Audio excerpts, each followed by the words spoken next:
Срочное обращение Трампа, жесткий ультиматум и призыв к захвату власти. США помогут свергнуть режим. Досмотрите. Уничтожение одним ударом. Российская система ПВО просто исчезла с карты. Китайский военный корабль пошел ко дну. Что происходит? Массовая эвакуация из-за бомбежек. Город не переживет зиму. Власти бьют тревогу. Такого еще не было. Расстрел прямо в море. Охота на танкеры вышла на новый уровень. ЦИК сказал «поехали», отсчет пошел. Кто из друзей Путина вылетит из премьерского кресла в день космонавтики? Смертная казнь для бывшего президента? Аргументы прозвучали, но каким будет вердикт суда? Коммунизм все-таки будет построен. Светлое будущее обещает один из самых известных капиталистов. Об этих и других событиях к утру среды 14 января. Самые важные и срочные новости, эксклюзивные подробности. Вы смотрите информационный выпуск «Нехта». Оперативно о событиях в Украине, России, Беларуси и мире. Раньше и понятнее других. Все, что нужно знать сегодня. Такого еще не было. Охота на танкеры вышла на новый уровень. В этот раз за суда, специализирующиеся на российской нефти, взялись не американцы. И это не было захватом. В Черном море произошел настоящий расстрел нефтеналивных судов. Беспилотники атаковали сразу 4 танкера недалеко от терминала Каспийского трубопроводного консорциума под Новороссийском. Все 4 судна ходили под греческим флагом. По информации Reuters и Bloomberg, как минимум 2 танкера получили повреждения, один из них во время подготовки к загрузке нефти. Атака произошла на подходах к терминалу Южная Озереевка. Через него идет до 80% казахстанской нефти на мировые рынки. Источники утверждают, что удар нанесли украинские дроны. Данные о характере повреждений разнятся, но речь, скорее всего, о незначительном ущербе. Возможно, организатор атаки хотел сделать предупреждение. Покупать нефть у России и даже через Россию не стоит. Спецоперация Путина, как известно, идет по плану. Большой прифронтовой город оказался на грани эвакуации. И речь идет не об Украине. Власти Белгорода намекают горожанам: пора собирать вещи. Губернатор Вячеслав Гладков фактически признал, регион может не пережить зиму после ударов ВСУ по энергетике. По словам Гладкова, область не способна гарантировать людям тепло и электричество. После поражения 2 ТЭЦ резервной генерации не хватает даже для базовых нужд. При потере теплоэлектроэнергии будем перевозить в те муниципалитеты, которые способны принять такое количество людей, или перемещать их в другие регионы. Ответственность перекладывают на самих жителей. Им предлагают заранее продумать последовательность действий. Если есть возможность, переезжаем, перевозим детей к родственникам, там, где есть тепло и электроэнергия. Если нет, то мы, как и всегда, рядом. Губернатор признал, что на экстренных совещаниях уже обсуждают списки и сценарии вывоза населения. Либо внутри области, либо в другие регионы России. Электричества не хватит ни людям, ни предприятиям. Как накануне признал сам Гладков, область впервые сталкивается с таким кризисом. Война, которую Кремль нес соседям, возвращается домой. Союзники Путина убивают своих сограждан тысячами. В Иране ненадолго заработала международная связь, и очевидцы смогли рассказать журналистам шокирующие детали. По словам собеседников BBC, наиболее массовыми антиправительственные демонстрации были в четверг. На улицах было столько людей, сколько не было никогда раньше. Но в пятницу по ГОС-ТВ выступил сам Аятолла Хаминеи. После этого началась настоящая резня. Но в пятницу силы безопасности только убивали и убивали. Поскольку я все это видела собственными глазами, мне стало настолько плохо, что я совсем потеряла моральный дух. Пятница была кровавым днем.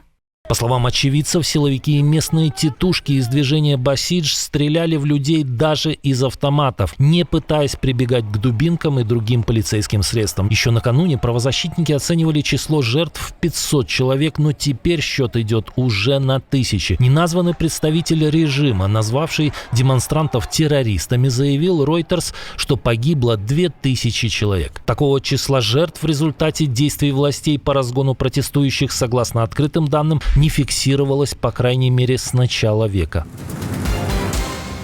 Хорошая новость для жителей Белгорода, сидящих без света и тепла, и бюджетников Хакасии, сидящих без зарплаты. У Путина появился новый корабль. И я не оговорился, не у России, а именно у ее бессменного руководителя. В Балтийском регионе появился новый корабль проекта 23700 «Воевода». Формально он зачислен в морскую спасательную службу и якобы предназначен для аварийно-спасательных операций. Но еще на этапе строительства эксперты сомневались. Слишком уж не по профилю выглядит это судно, и слишком дорого, и слишком комфортно. Это океанское судно. Водоизмещение 7500 тонн, длина 111 метров, скорость 22 узла, а дальность хода 5000 миль. На борту есть места для 4 катеров и 2 вертолетов. Внутри каюты повышенной комфортности с отдельными спальнями и ваннами, конференц-зал, пассажирская кают-компания с буфетом. При этом на корабле нет характерного спасательного оборудования, кранов и подъемных механизмов. По оценкам судостроителей, это, скорее всего, замаскированная приватная игрушка стоимостью около 50 миллионов евро. Любовь Путина к роскошным яхтам давно известна, а вот спасать утопающих хозяин Кремля любит не очень. Это известно со времени гибели подлодки «Курск». Тем временем на Западе продолжается флешмоб по издевательству над российским оружием. После ударов США по Венесуэле эстафету приняли шведы. Концерн Saab выпустил промо-видео ракеты РБС-15. В рекламном ролике истребитель Gripen одним ударом уничтожает элементы российской системы С-400, обзорную РЛС и пусковую установку. Радар, который видит на 600 километров, просто исчезает с карты. Ракету можно запускать не только с самолета, но и с корабля или земли. Но это еще не все. В ролике РБС-15 топят крупные ракетные эсминцы, показанные как китайские Type 052D. Намек прозрачный. У российского флота шансов еще меньше, так как такого класса кораблей у Москвы просто нет. Новая ракета бьет дальше 300 километров, несет 200-килограммовую боевую часть и наводится по активному радару с защитой от помех. И да, ее можно быстро перепрограммировать под новую цель. Видео рекламное, но адресат читается без подписи. Экс-президенту грозит смертная казнь. В Сеуле завершились прения по делу бывшего главы Южной Кореи. Суд выслушал последние аргументы сторон по делу Юн Сук Йоля. Его обвиняют в организации мятежа после попытки ввести военное положение в декабре 2024-го. По версии прокуратуры, Юн заранее готовил план приостановить работу парламента, сосредоточить власть в своих руках и объявить оппозицию антигосударственными силами. Военное положение длилось всего около 6 часов, но стало шоком для страны, которую считали одной из самых устойчивых демократий Азии. Юн Сук Йоль вину отрицает. Он настаивает, что действовал в рамках президентских полномочий. Если суд признает его виновным, экс-президенту грозит пожизненное заключение или даже смертная казнь. Формально она в стране не отменена, хотя не применялась с 1997 года. Друг Путина может потерять власть. В Венгрии определились с датой парламентских выборов. Они назначены на 12 апреля. И после почти 16 лет правления партия Фидес рискует оказаться в оппозиции. По опросам она стабильно проигрывает новой силе партии ТИСА, созданной бывшим соратником Орбана Петером Мадьяром. Разрыв около 10-12 пунктов. Почти половина избирателей готовы голосовать за оппозицию, за Орбана чуть больше трети. Венгров достали рост цен, стагнация и коррупция. Орбан конфликтует с Брюсселем, блокирует помощь Украине и сохраняет тесные связи с Путиным. Именно на этом фоне 44-летний Мадьяр сумел собрать вокруг себя разрозненную оппозицию и разочаровавшихся сторонников власти. О судьбе надежного союзника уже забеспокоилась Москва. Служба внешней разведки России заявила о брюссельском заговоре. Дикая история в России. В Новокузнецке в акушерском стационаре городской больницы номер 1 в период новогодних каникул умерли 9 младенцев. По данным местных СМИ, были дни, когда за сутки умирали по 3 ребенка. Пик пришелся на 8 января. Сообщается, что череда смертей началась 4 января, самому младшему было 3 дня. Губернатор отстранил главврача на время проверки. Следком возбудил 2 уголовных дела о причинении смерти по неосторожности 2 или более лицам и о халатности.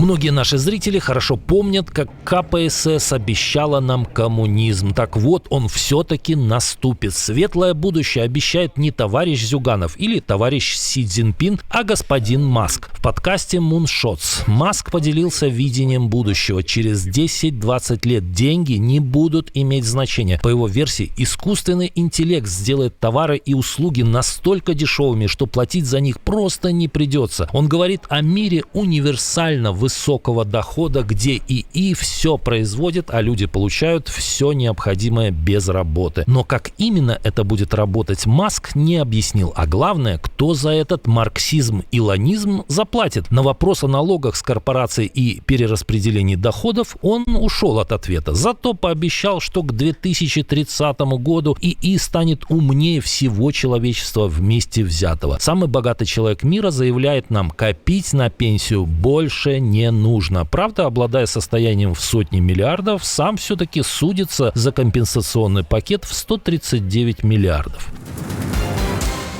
Дональд Трамп обратился к иранским протестующим. Президент США призвал иранцев расширять протесты и брать под контроль органы власти. В своем посте в соцсети True Social Трамп напрямую поддержал демонстрантов и пообещал помощь со стороны Вашингтона. Иранские патриоты, продолжайте протестовать, захватите свои учреждения, сохраните имена убийц и насильников. Они заплатят высокую цену, помощь уже в пути.